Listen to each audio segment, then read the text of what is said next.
மாதா தொலைக்காட்சி அன்பர்களே, இறந்த நம்பிக்கையாளர்களின் ஆன்மாக்கள் இறைவனிலே நித்திய இளைப்பாற்றி அடைய நமது மாதா தொலைக்காட்சியோடு இணைந்து ஒரே குடும்பமாக மன்றாடுவோம்.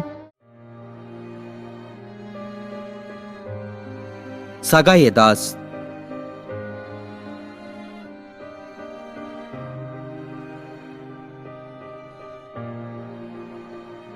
பாப்பி Xavier.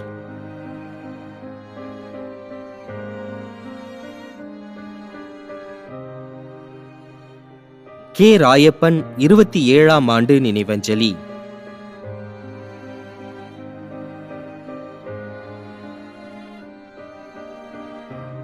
A. Sagaya Anandaraj.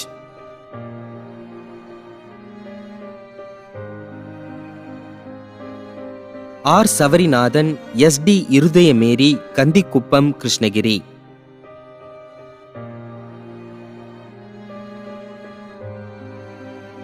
S. Philomina, A. Soosainathan, Bangalore. மேலும் யாரும் நினையாத நம்பிக்கையாளர்களின் ஆன்மாக்களுக்காகவும் மன்றாடுவோம். தந்தை, மகன், தூய ஆவியாரின் பெயராலே ஆமென். ஆண்டவருடைய பெயராலே நமக்கு உதவியுண்டு. விண்ணையும் மண்ணையும் படைத்தவர் அவரே. திருவெளிப்பாட்டு நூலிலிருந்து வாசகம். அதிகாரம் 14, இறை வார்த்தை 13. விண்ணகத்திலிருந்து ஒரு குரலை கேட்டேன்.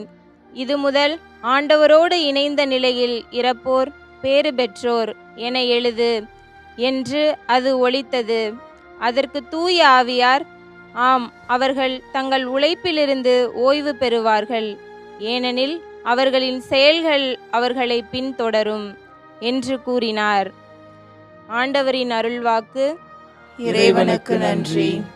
நம்முடைய வாழ்ந்து இறந்து போன இறைவனின் அடியார்களுக்காகவும், மேலும் குறிப்பாக மாதா தொலைக்காட்சி வழியாக நீத்தார் நினைவில் என்று நினைவு கூறும் இறைவனின் அடியார்கள் அனைவருக்காகவும் மன்றாடுவோம்.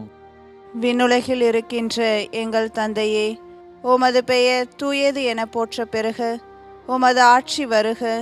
உமது திருவுளம் விண்ணுலகில் நிறைவேறுவது போல மண்ணுலகிலும் நிறைவேறுக. எங்கள் அன்றாட உணவை இன்று எங்களுக்கு தாரும். எங்களுக்கு எதிராக குற்றம் செய்வோரை நாங்கள் மன்னிப்பது போல எங்கள் குற்றங்களை மன்னியும்.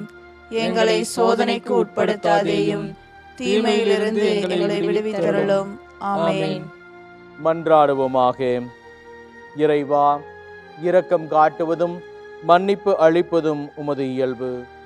ஆகையால் உமது திருவடிகளுக்கு வந்துள்ள இன்று நாங்கள் நினைவுகூரும் ஆன்மாக்கள் மீது இரக்கம் கொண்டு அவர்களுடைய குடும்பத்தார் மற்றும் மாதா தொலைக்காட்சி குடும்பம் செலுத்தும் ஜெபங்களை ஏற்று அவர்களது குற்றங்களையும் அவற்றுக்குரிய தண்டனையையும் மன்னித்து அமைதியையும் முடிவில்லா வாழ்வையும் தந்திடுமாறு எங்கள் ஆண்டவராகிய கிறிஸ்து வழியாக உம்மை மன்றாடுகிறோம். ஆமென். நிலையான இளைப்பாறுதலை ஆண்டவரே இவர்களுக்கு அளித்தருளும். முடிவில்லாத ஒளி இவர்கள் மேல் ஒளிர்வதாக.